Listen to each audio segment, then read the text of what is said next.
Okay, so welcome to, I guess, my 9th GM Tips behind the screen stream or video if you're watching on YouTube. Today's topic, as is probably quite obvious, is introducing new players to tabletop role-playing, in this instance through the medium of kind of designing a beginner-friendly role-playing scenario for 5th edition Dungeons & Dragons, but with tips that are hopefully kind of applicable to be system agnostic. I will be doing a recap of the weekly game I run for people who are interested in that storyline, and because it helps me get it square in my head what happened last week, so that kind of it's fresh in my memory for this week, for a few hours from now. So we'll get started with that. So the party, if you remember, had just found their way, hello people joining, had just found their way past the Anger Rune room, which at the beginning of the session they finally noticed the Anger Rune and destroyed it, so they could pass through that cavern easily without triggering the trap. Further exploration revealed just more dead giant skeletons.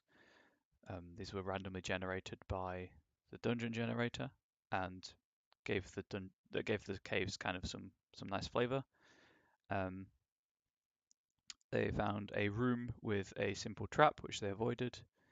Spent a lot of time in that room just investigating kind of the narrative flavor that the generator threw in, and I added too, just because I fancied having an Elder Scrolls Morrowind reference there.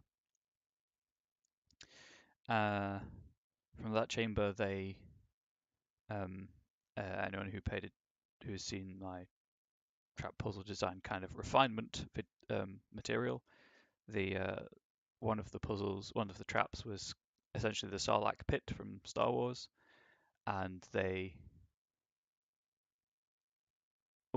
everyone but the monk and the fighter avoided falling in, and the fighter avoided falling into his stomach. So oddly, the monk with his high dex save fell all the way to the bottom and had to, monk his way out, but managed to do that while everyone else dealt with just getting through a doorway. And then there was some more exploration, just kind of more narrative fluff thrown up by the generator and added to by myself. And they entered the shrinking room, which is exactly as it sounds.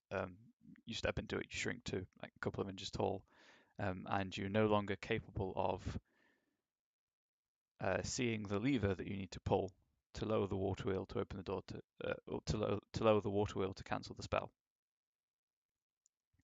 That stumped the party a bit, especially as two of the members didn't enter the room, went the other way, found a statue that would only lie to them, but it would answer any question, but it would only lie. And I kind of acted as the statue. I crossed my arms over my chest and I held up 8 fingers, sorry. And then each time they asked a question, I folded one finger into my fist to make it visually obvious that kind of there's a limit on their questions. And they wasted most of the questions on asking if it was impressed with magical displays or if it could get up and go and solve the puzzle for them, which of course it would say yes, because it can't. And variations of that question, which was weird. The players struggling with the shrinking room noticed that effect, what I was doing, but obviously they weren't there, so they couldn't say anything. And it just ended up with the two characters destroying the statue because they ran out of questions. But the puzzle was eventually solved by just characters essentially taking 20, which for people who don't know is where you just take a lot of time to do something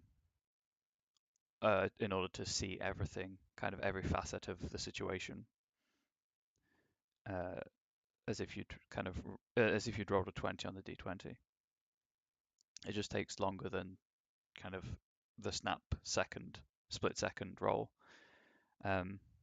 Resolved that, opened the door, and were confronted with a wall of mist, a la Dark Souls.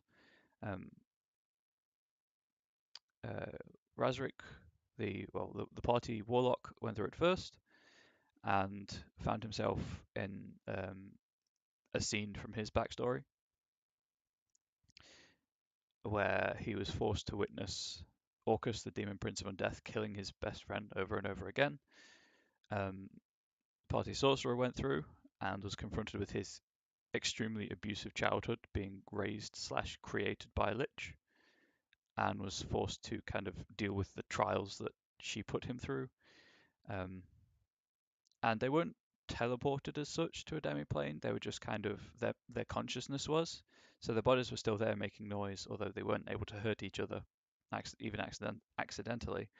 So the three remaining party members knew something was up, and attached a rope around the rogue, sent him in after them. And he was confronted with the fact that he stabbed his daughter and killed her. And I didn't have any clear-cut conditions for how the characters would break the spell. It was just supposed to be a moment of self-realization or coming to terms with what had happened.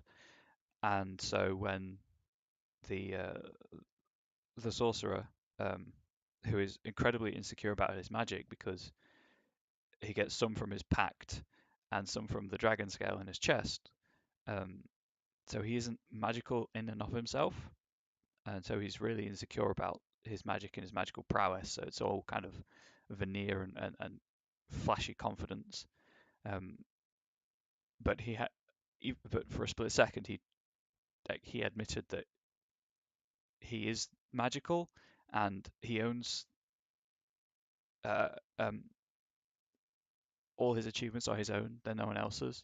Whether even if the magic is technically borrowed, and that allowed him to break his spell and break the spell affecting the rogue and the warlock, um, and kind of at least temporarily, although the place I think the spell's permanently broken, end the magical effect.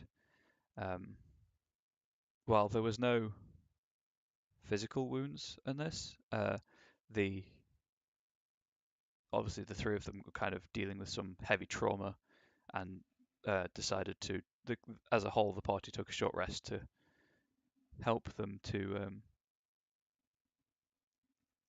kind of deal with the trauma, the psychological trauma of what they'd just gone through. And after that, as the session was winding down, they lifted the trapdoor that was in this small room behind the wall of fog, and the party warlock sent its raven familiar as a pact with the Raven Queen, sent this raven into kind of no, there was no Raven Scout. Yes, sent the raven to explore, and it came back with kind of this lair with a person staked to a block in the middle of it. And this was all that the party could see when they kind of went down to this under a crawl space and then looked down to a hole big enough to fit through in the ceiling of the lair, and they could see this person of undeterminate gender, emaciated, their face mostly covered by a silver mask, and staked to like a block of obsidian, seemingly, with red tubes coming off of the stake and then kind of looping around going through the block. The party sorcerer, upon kind of hearing about this from the Raven, before they visually checked it, his patron kind of said, "That's mine." So that's an objective for the sorcerer to kind of investigate. And I've got something lined up in the future for that if that player manages to stay with the group long enough, based on his work situation. And then we ended the session with the fighter dropping down into the cave to see that it's a stone block with a sheet of obsidian on top. And as they noticed this, they heard footsteps approaching from a tunnel. And then we wrapped up the session to kind of, for today's session, to be the climactic encounter with the undead warlock that's set all these spells and traps. So that's where we're at. After that, there's not much more level in terms of quest structure because it's going to take them 4 days to get back, and then they've got 3 days before the way home opens. So I'm going to give them the opportunity of downtime, and I know that the sorcerer wants to make some magic items, so that'll be fine. And um, I think I don't think they've got anything they really want to do, and I'm not going to create extra stuff to pad the thing out, um, just for the sake of keeping momentum going. This is the main story beat for the level, and if they hadn't followed this quest path, um, this undead sorcerer would have appeared with a horde of the Sorrowsworn at the gates of the keep of the fort of the Knights Arcana, and they would have had to deal with them there. And then when they actually get back to Scour, um, I'm at the table is being joined by a 6th player, so we're going to be a big party. So that's going to be cool. So that was an overview of where my weekly game is at to help me get it straight in my head, as I said, and to kind of keep people who are interested in that kind of thing informed. So with the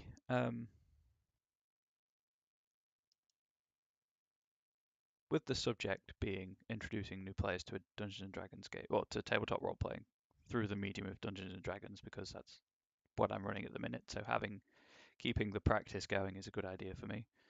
I've already entered my 3 key ideals when planning anything. At this point, you should know them. Keep it simple, keep it interesting, and make it have a purpose. I want to discuss this because as of yesterday, I'm employed by one of the local board game cafes to run D&D taster sessions for them. So this is something I want to get in writing now, and then like a couple of months down the line, see how my thoughts have changed, if they have in any way, and kind of adapt as necessary.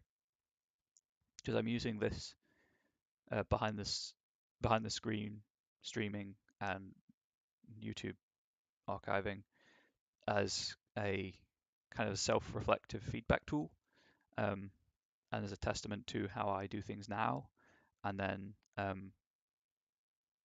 so I can check them going forwards and see how I change and how I think I might improve upon them.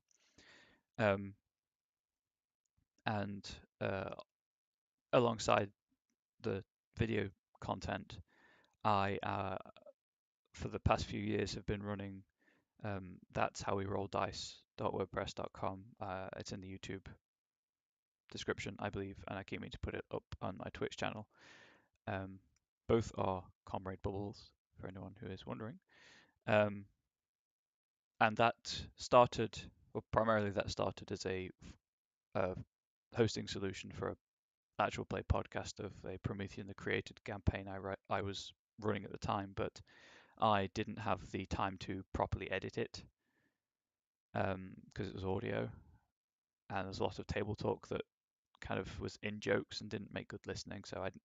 But because I was doing that at university, it was a great experience for audio engineering, but I didn't have the time to properly edit it down.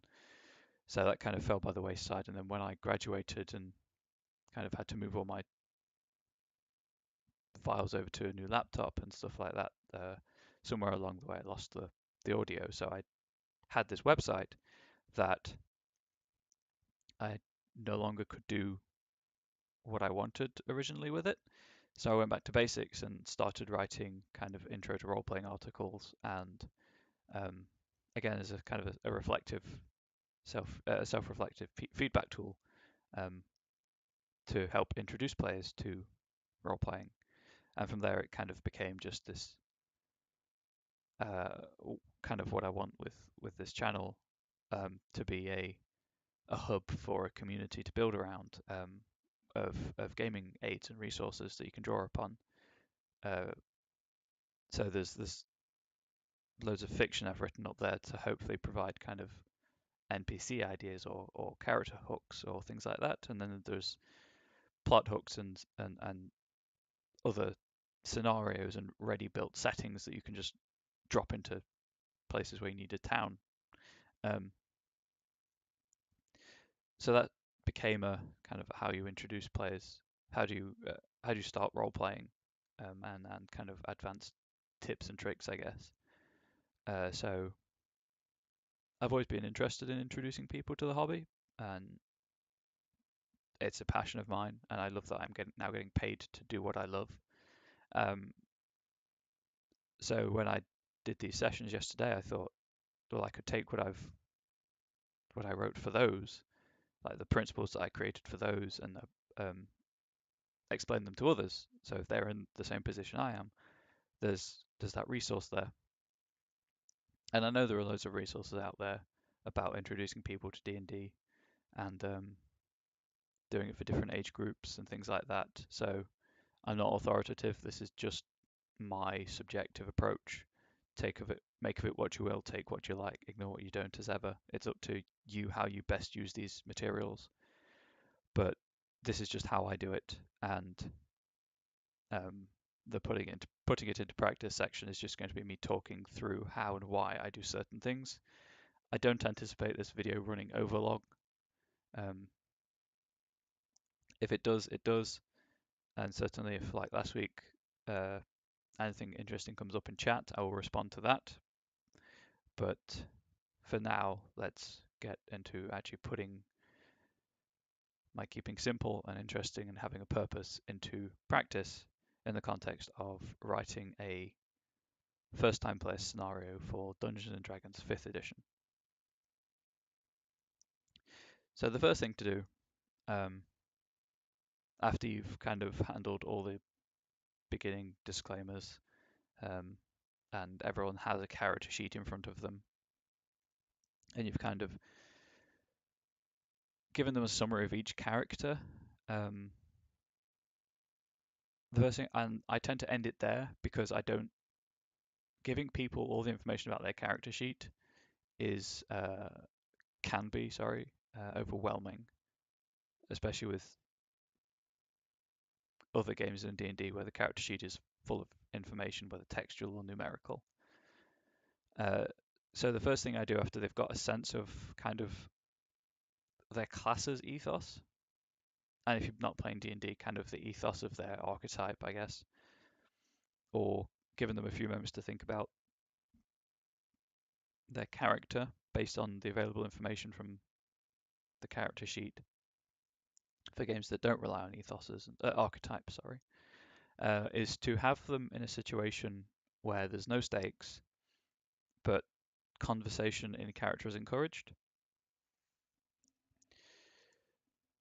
So kind of the opening scene is there to establish character and relationships. Now this quite often is I start by asking if they know each other already. And yesterday one group said yes, one group said no.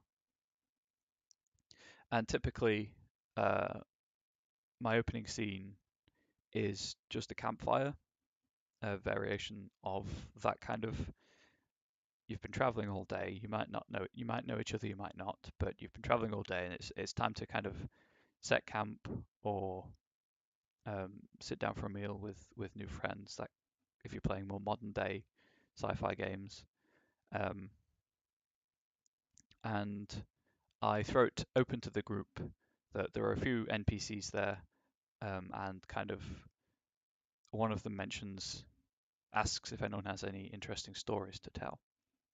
And this is something I did at Student Nationals Wargaming and Role Playing Championship when I was storytelling as a No Word of Darkness as it was then, Judge, as a way of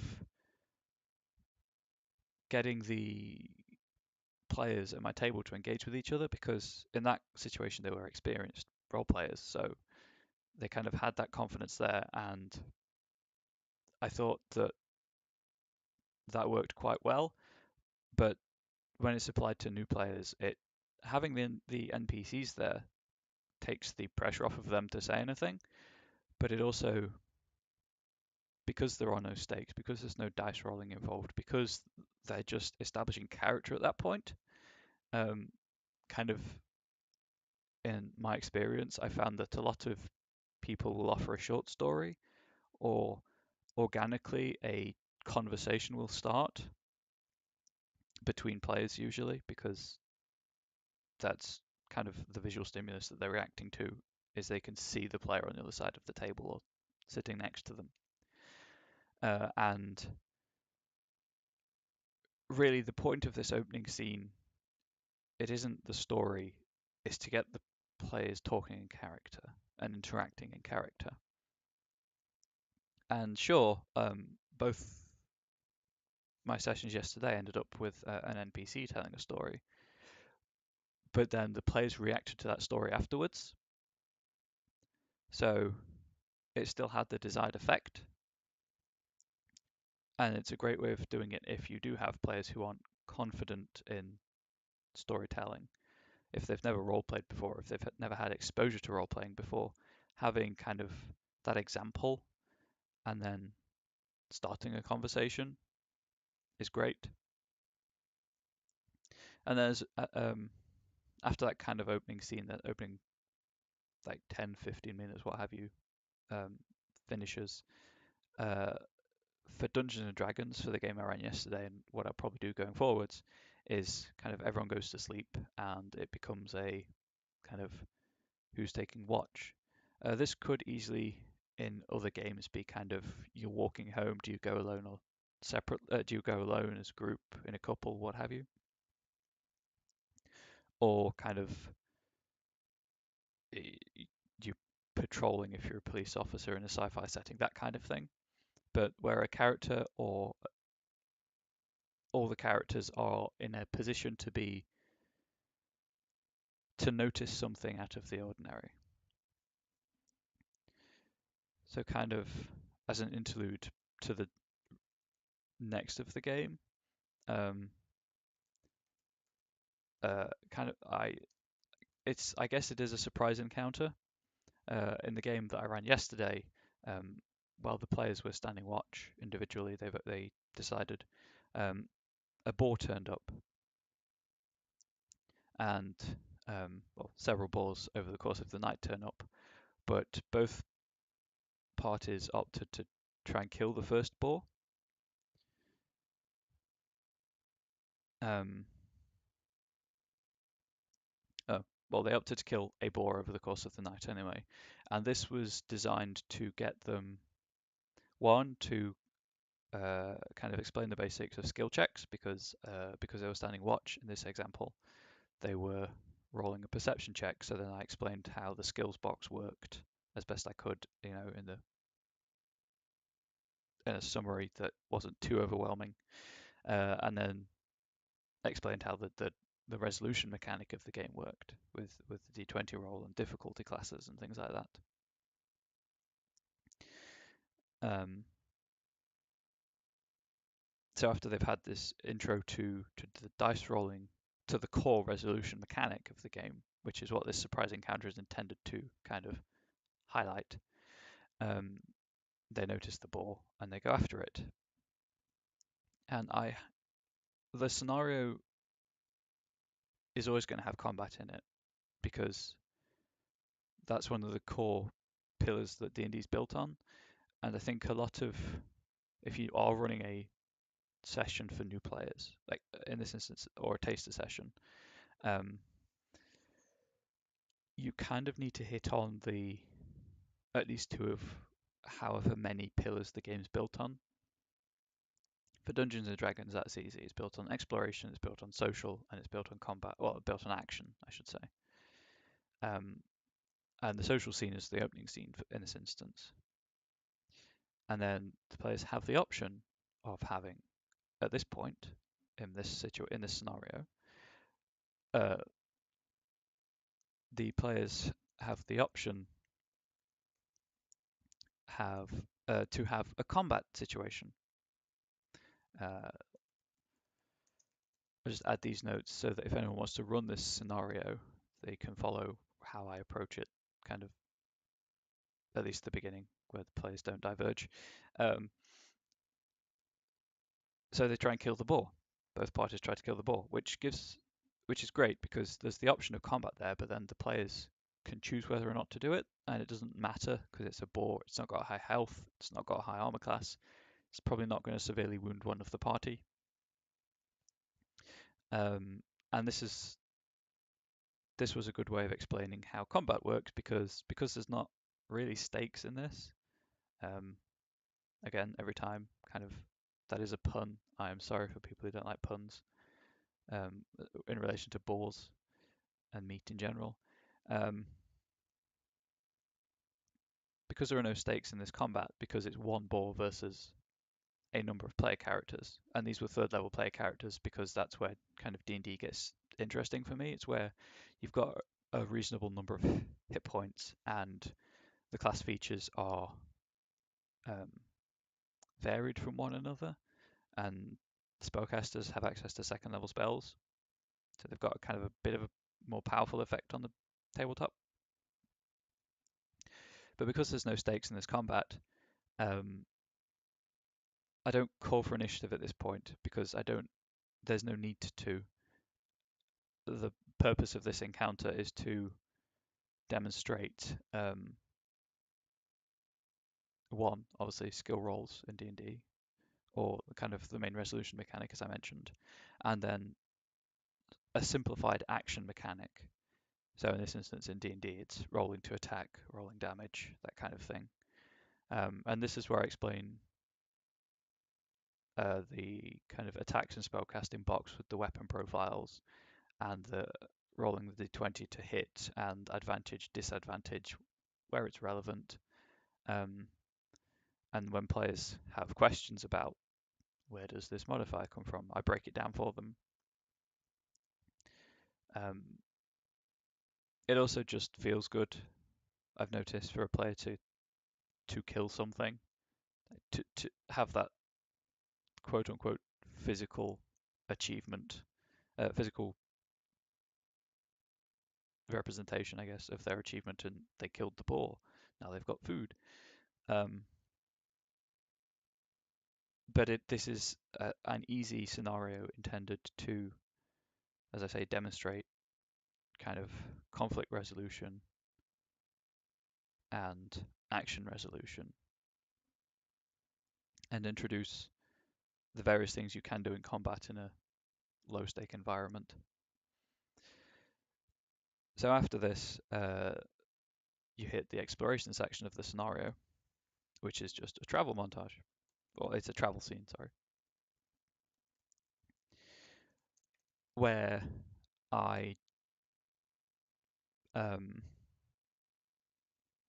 so sorry, this would be a surprise encounter to demonstrate conflict resolution and action resolution. Just dice rolling basics. Yeah, this is a travel scene to kind of highlight the extent to which exploration is important in the system, in the rules, I guess. Because for some games where exploration isn't the focus, a travel scene is more of a transition thing. But because there's no stakes in this scene, it's a great way of introducing other things. So in Marvel Heroic Role-Playing, say, where everything's an action scene or a transition scene, this would be a transition scene, and in transition scenes, various things can happen, and the players can do various things. So this would be a good time to highlight what the players can and can't do outside of action scenes. But for for the purposes of this, with the medium of 5th edition D&D in mind, um, but to highlight non-action encounter. No. To highlight non-action, I'll have to phrase this. This is stellar watching, I'm sorry, and listening, for those of you who listen. Capabilities slash themes, and then in brackets, because that is the point of it in D&D, exploration.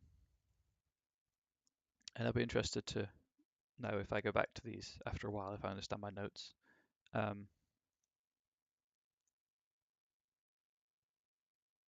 Yeah, so in this instance, because D&D is also an exploratory based scene, we've had social, we've had combat, now we're on exploration. I picked one to use the terminology of the Lazy DM's workbook, Lazy DM's guide, which I linked a few weeks ago. A fantastic location that the party conveniently stops at for lunch and give them the opportunity to explore it if they wish. Now, one party did, one party didn't. The first party just kind of remarked on, "Oh, we'll be coming back here later," and the second party decided to explore it. And with the framing device of it being a lunch break, I could then explain short rests as a mechanic in Dungeons and Dragons and things like that. And then kind of, because they are exploring, in this instance, it was a goblin-infested keep ruined on a hilltop. So they were making stealth rolls, they were making perception checks and investigation checks, well, stealth checks, I suppose, technically. D&D makes a big distinction between rolls, checks, and throws.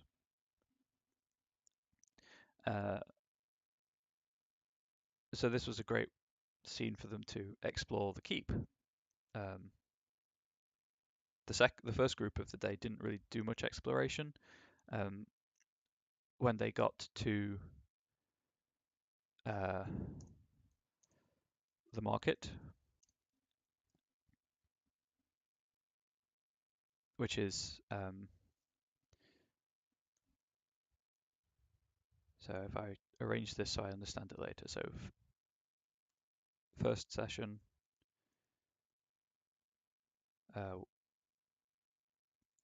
market.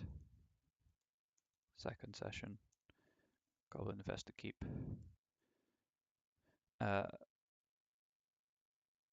I guess it's also a good point to note that because this is a low or a no stake scene, it's a good place to highlight player choice.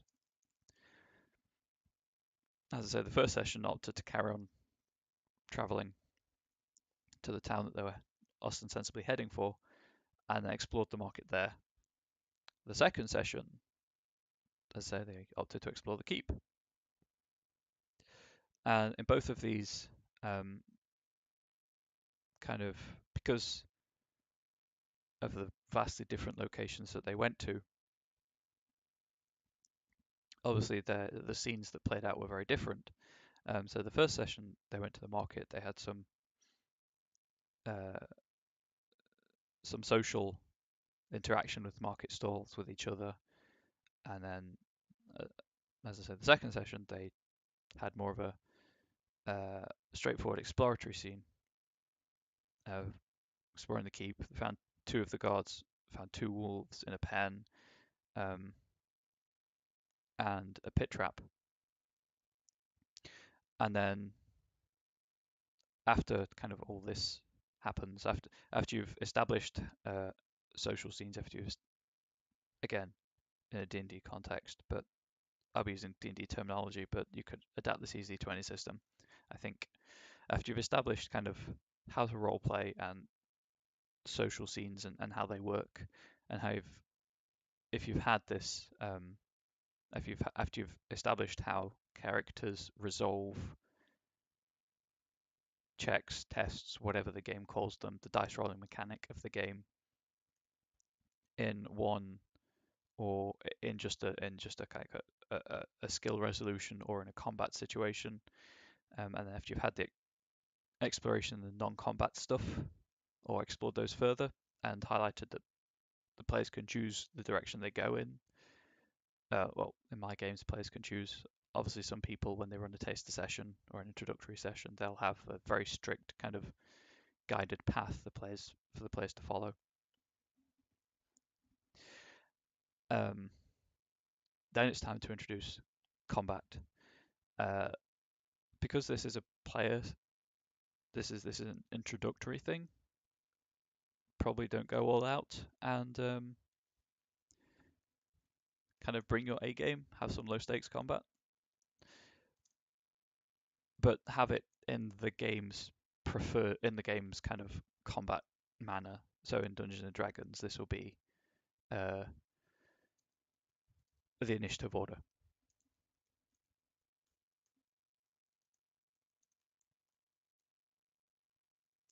And this is just to demonstrate a fully featured action scene where everything that the players can do is on the table, kind of make them aware of what they can and can't do on their turn in combat, explain how in games that have such a thing the initiative order works, or how you determine who goes next in combat, that kind of thing. Um, so in the first session, went to the market scene. This was just a big climactic fight. Because the first game was more heavy on the social aspect, and we necessarily started it later for reasons out of anyone's control. We didn't have as long to set this up. So for the first session,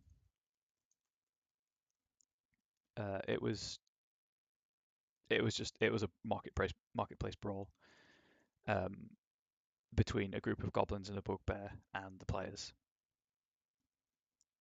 Uh, for the second session, it was more than that. So during the exploration, they found the guards, the goblin guards, and kind of acted rationally when one of them disappeared and accidentally triggered the alarm. So it's kind of an attempted subduing. I don't think that's how you spell it. Of the guards. I'm just going to check that. Bear with me 1 second.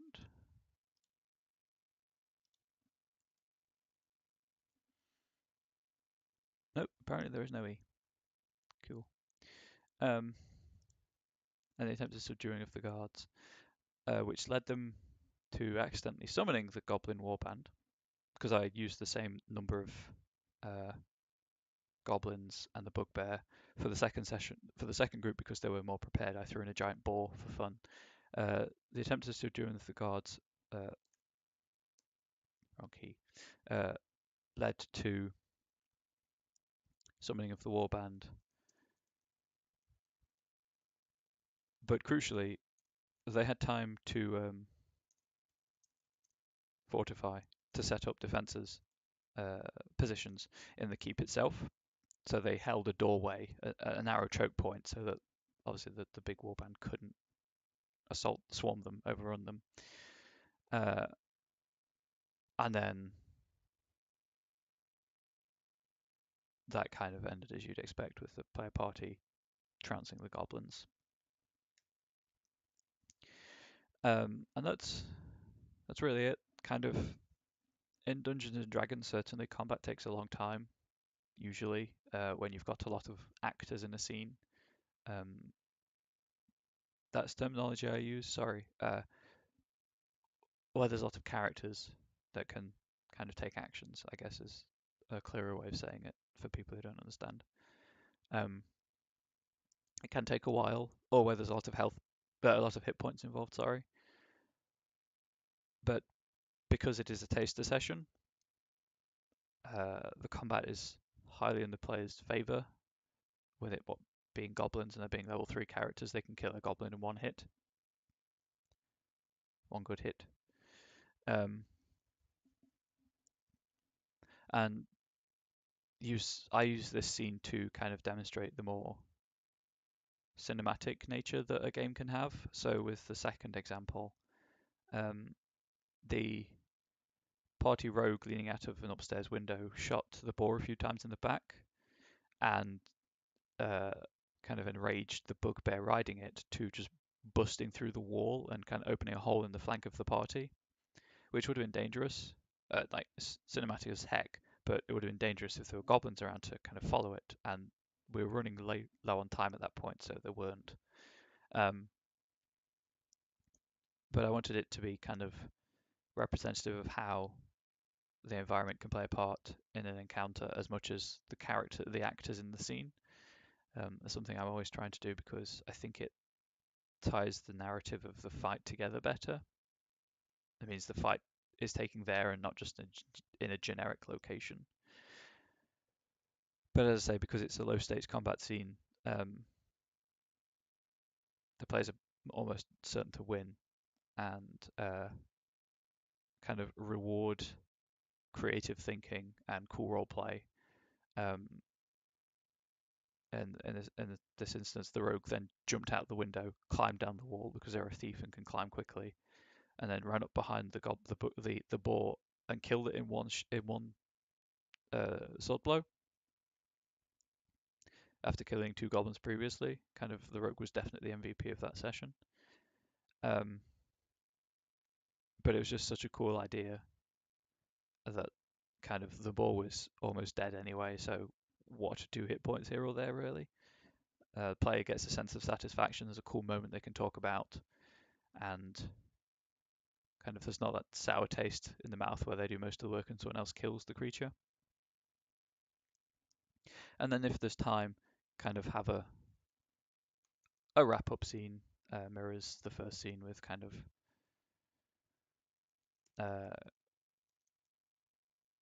just kind of a highlight possible character development kind of themes with a debriefing situation where the players either talk to each other about what just happened or kind of give a report about what just happened or someone asks them about what they've encountered. I didn't have time to do this. And then a separate section, I guess, out of game. Talk to the players, find out what they liked. Trying to mush words together there. Find out what they did slash didn't like. Um, provide them with access to more resources, so things like my website or these streams, um, or kind of highlight any more D&D games that they could join in this instance, any role-playing games that they could join, any groups that are looking for players, that kind of thing. Because yes, it's a taster session, and in this instance it was a taster session in a very specific location, and obviously we'd enjoy the repeat custom of them coming back to the cafe to play D&D again. But at the end of the day, kind of it's that fine line between do it here or just kind of do it, but keep us in mind if you need a venue. But I think that's really all I wanted to discuss about how I approach putting it into practice. And again, if you have any thoughts on this, feel free to let me know in Twitch chat, in the YouTube comments, email. It's just comradebubbles@gmail.com. I'm trying to keep unified kind of branding. About your experiences either writing a scenario like this or playing in one. And then there's not going to be much of a summary today, other than keeping it simple, interesting, and having a purpose. So really, kind of going backwards, the purpose obviously is to entertain, to intrigue new players, and to explain how the game works to them, give them a sense of a typical experience. And if you're doing that right, you're by definition the game is interesting. And then keeping it simple, uh, in this with the example of yesterday's taster sessions, I took the pre-generated character sheets from Wizards of the Coast, removed all mentions of stuff that happens on the long rest because players wouldn't need to know that for a taster session, and I explained ahead of time before we started that they were cut down character sheets. And I also simplified things like two-weapon fighting. Spells were horrendously simplified, so there was no duration to any of the spells. None of them were concentration spells. They just kind of went off. Where spells could be cast at high levels, I just wrote down the effect. So with things like Cure Wounds, it was just heal an additional D8. And then where features had a numerical limit based on a modifier,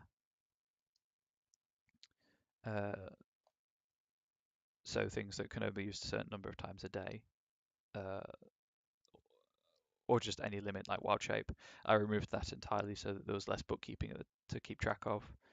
And then things like Bless, I just said it affects your party, casted at second level to affect all allies in the scene. Just to keep things fluid and flowing.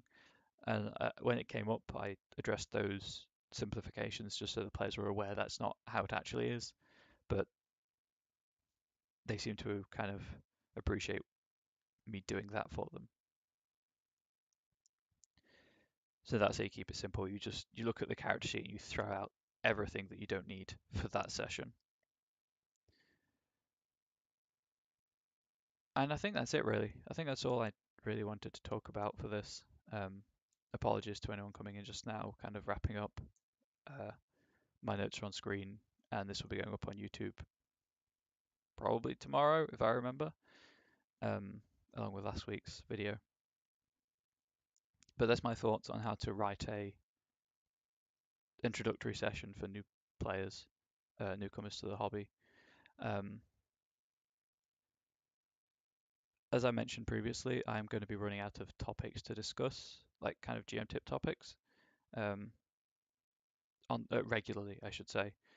So what I was thinking I might do is use these sessions to go through creating a setting, a location or a scenario for something, and then put that up on my website as content anyway, but have kind of the ability for chat to interact and influence the decisions that are made when building that. If that's the kind of thing that people are interested in, and then, as I say, put them up on my website for usage and public consumption, I guess. If you've missed any of the video, it will be going up on YouTube, Comrade Bubbles, and then Behind the Screen playlist. This is number 9. If you're watching on YouTube, thank you for watching. These are recorded live on twitch.tv/Comrade Bubbles, Mondays around kind of 1:30 GMT. I do have chat open all the time, so I can monitor that.